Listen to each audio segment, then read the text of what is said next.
Astrid! Seriously, how long are you going to ignore me? I called you like 10 times. I kept saying it was an emergency. Because it's the day before my wedding, Iris. I've been busy literally all day. I just now finished the final prep meeting. So unless someone's dying, can you maybe calm down for a second and tell me what's going on? Okay, but listen! I just found out. I'm pregnant. I went in for a checkup at the OBGYN this morning, and yeah, there's a baby in there. Wait, what? Pregnant? Oh my god, that really is an emergency. But, wow. I mean, congratulations, I guess? Have you told Mom and Dad yet? Wait, no, you probably told Jim first, huh? Why would I tell Jim? He and I are done, remember? I kicked him to the curb months ago. Wait, seriously? Then whose baby is it? Don't tell me it's some random guy you weren't even dating. Excuse you, I am dating him. We've been seeing each other for a while now. It's just, well, he's kind of a complicated guy. What do you mean, complicated? Don't tell me he's in a gang or something. Oh my god, no, nothing like that. He's totally normal. He's got a decent job, he's charming, romantic. It's just that he also happens to be your fiancé. What? Yeah. I'm sorry, okay? It just kinda happened. Seth and I started seeing each other a few months ago and, well, now I'm pregnant. I didn't plan for it. It just happened. You're telling me that you, my sister, have been sleeping with my fiancé? I know how it sounds, but I swear I didn't mean for it to go this far. At first, it was just casual. Neither of us thought it would turn into anything serious. You're unbelievable. You've completely lost your mind. I'm sorry, Astrid, really, but I didn't do this to hurt you. It wasn't supposed to mean anything. But now that I'm pregnant, things are different. You think this is just about some casual mistake? You think I care that it wasn't supposed to mean anything? You betrayed me. You snuck around with the man I'm supposed to marry tomorrow. Tomorrow, Iris! I didn't mean for it to happen this way. I didn't plan to fall for him or to get pregnant or... You think I care what you meant to do? You slept with my fiancé. And now you want me to do what? Just smile and say congratulations? Look, I'm not asking you to understand, but I'm pregnant and I'm keeping the baby. You're not going to ask me to do something awful like, you know. No, I would never say that. But that doesn't mean I can just accept this. I have to cancel the wedding. Right now. I need to call the venue, the guests, the florist, everything. Wait, why? Why cancel it? Are you seriously asking that right now? You slept with my fiancé and got pregnant. What, you think I can just walk down the aisle like nothing happened? Well, I mean, you don't have to cancel it for yourself. What the hell is that supposed to mean? I mean, if you're not going to marry Seth tomorrow, I will. It's not like we have time to rebook anything. The venue's ready, everything's paid for. It'd be a waste to just throw it all away, right? Iris, are you saying you're going to take my wedding? I mean, yeah. You were gonna marry him, but now I'm the one having his kid, so it kind of makes sense, right? He should marry me now. It's not like you want him anymore. You've got to be kidding me. You're actually serious? Of course I'm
Astrid, I heard the news. When did you buy a new house? And not just any house, it's a massive mansion. I can't believe you're landing both a dream wedding and a dream home at the same time. I'm so happy for you, Astrid. Wait a second. What makes you think you're getting the house? Huh? You're not giving it to me?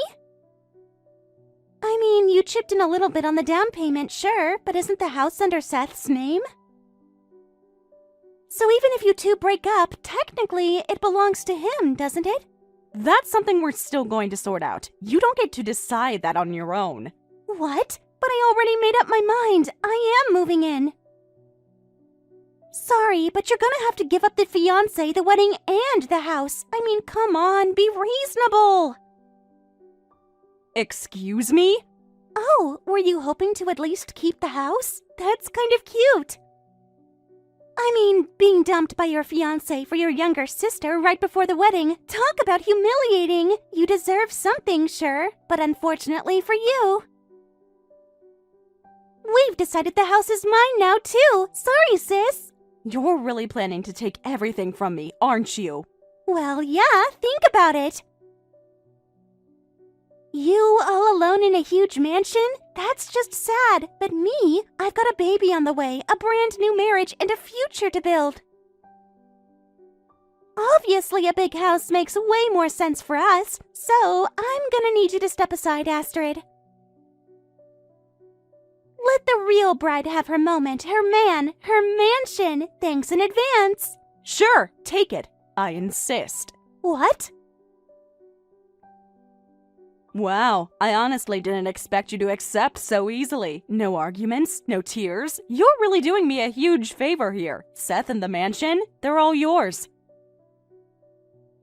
I truly thought you'd put up a fight, but this makes things so much smoother. Thanks again. Wait, what the hell is this reaction? I just stole your wedding, your fiancé, and now your house. Why the hell are you so calm about it? Oh, don't get me wrong. I'm furious you slept with Seth. And yeah, you ruined what was supposed to be the happiest day of my life. But this right here, is actually a massive relief.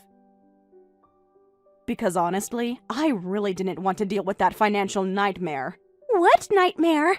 Oh, you didn't know? The wedding was being split between me and Seth. Now that we've broken up, he has to cover the entire cost himself, which means, surprise, the extravagant ceremony is your bill now.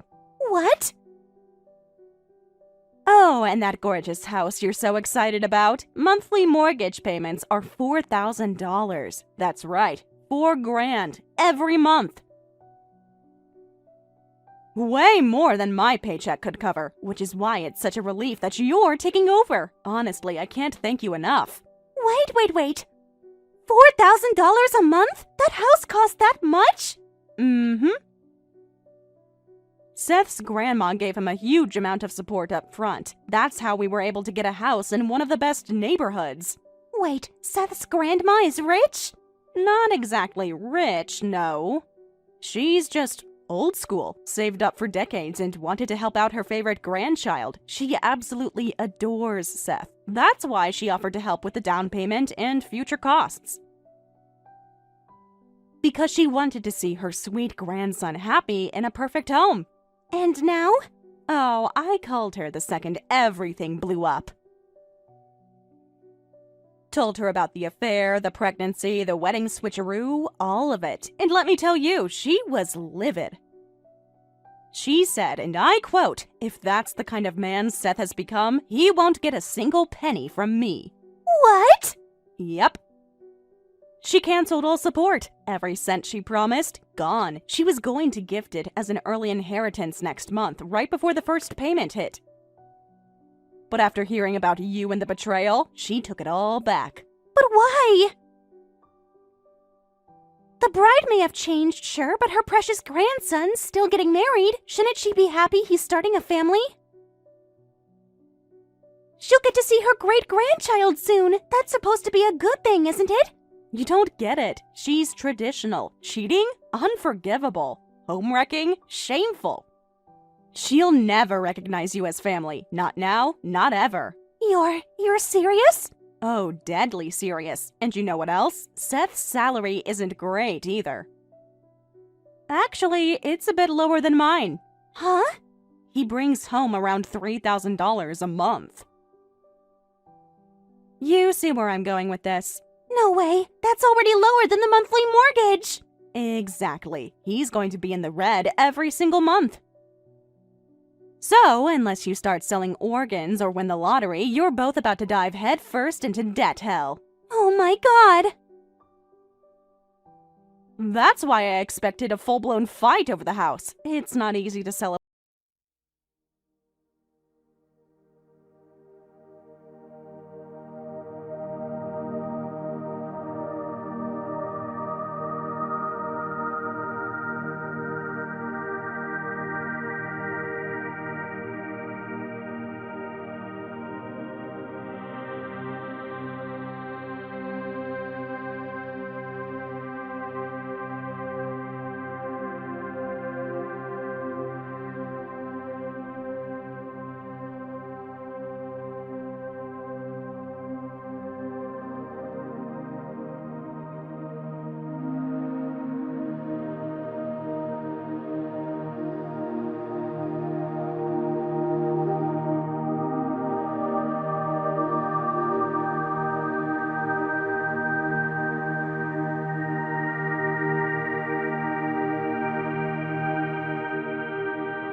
worthy wedding, but no one came. No one.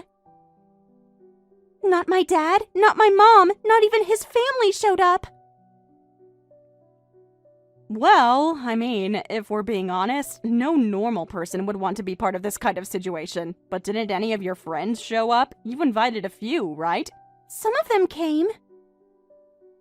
You know, the usual ones, the girls I go out drinking with all the time, but even they were terrible. The moment they saw the empty seats, the silent aisle, the lack of music, they burst out laughing. One of them actually said, "So this is what a wedding looks like when you steal someone else's man, miserable and pathetic." Oof, that's harsh. I told them to stop, over and over. I begged them. But they just kept laughing like it was some kind of twisted comedy show. They were taking selfies, posting on social media mid-ceremony like it was a joke. One of them kept saying, "Nobody's here anyway, right? Might as well make the most of the venue." And then, God, it gets worse. Worse than that? She started talking to Seth, told him everything. My hookups, my flings, the one-night stands I thought no one remembered. She was listing them off like she was reading off a grocery receipt. No. Right in front of him, and he didn't yell or walk away. He just stood there, silent. His face froze. Like he was suddenly watching the credits roll on a horror movie he didn't know he was starring in. Damn, that's brutal. But I mean, you did steal him. And now this is what you get. Maybe this is karma working overtime. Don't say that. Don't say it like I deserve this. I'm just saying, maybe it's not that bad they laughed. If they'd come in pretending everything was fine, tiptoeing around you with fake sympathy, wouldn't that have been even worse? This way, at least it's honest, even if it's ugly. No, it wasn't honest. It was cruel. They came just to see the wreckage. I looked like a complete fool. I was the bride, standing alone at the altar, in a dress I paid for myself, at a wedding nobody cared enough to show up to. And Seth, he just watched it all happen. So, where's Seth now? He left right after the ceremony. Didn't even say anything, just walked out. And now I'm here, standing in this reception hall that we didn't even need, surrounded by cold food and untouched cake. Didn't you two at least dance, share a kiss, something? No, nothing.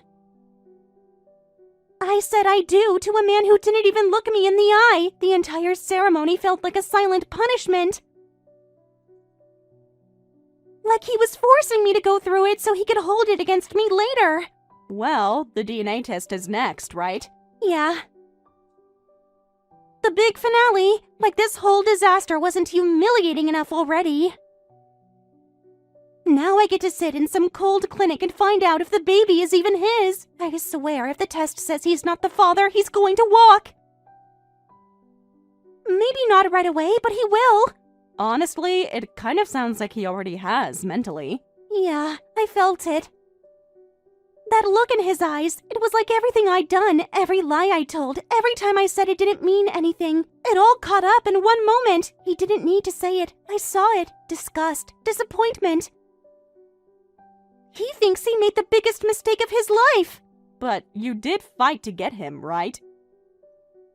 You stole him away from his girlfriend, broke up their engagement. All for what? To stand alone on a wedding stage with a man who can't even look at you? Don't rub it in! You think I don't know that?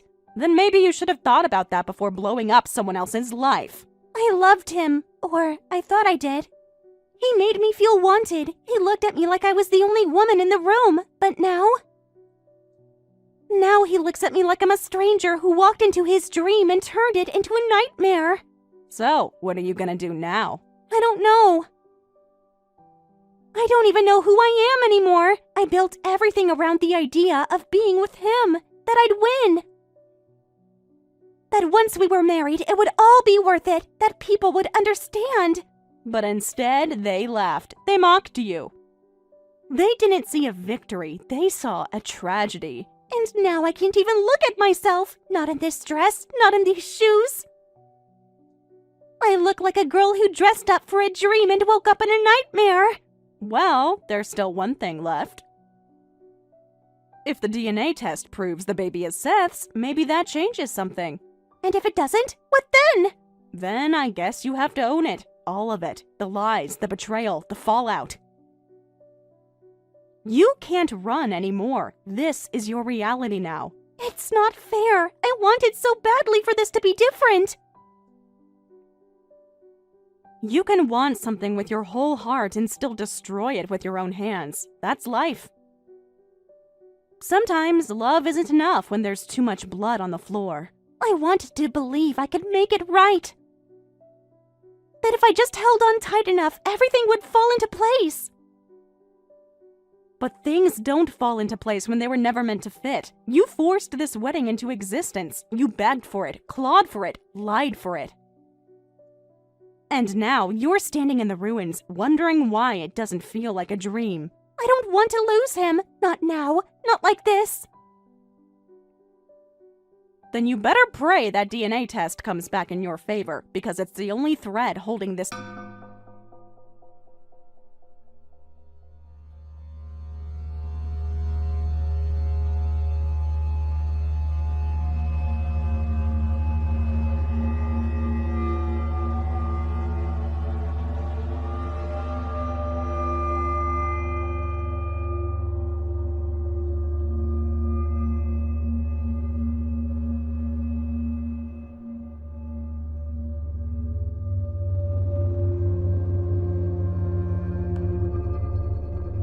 If it hadn't been his child, he could have divorced her and escaped everything.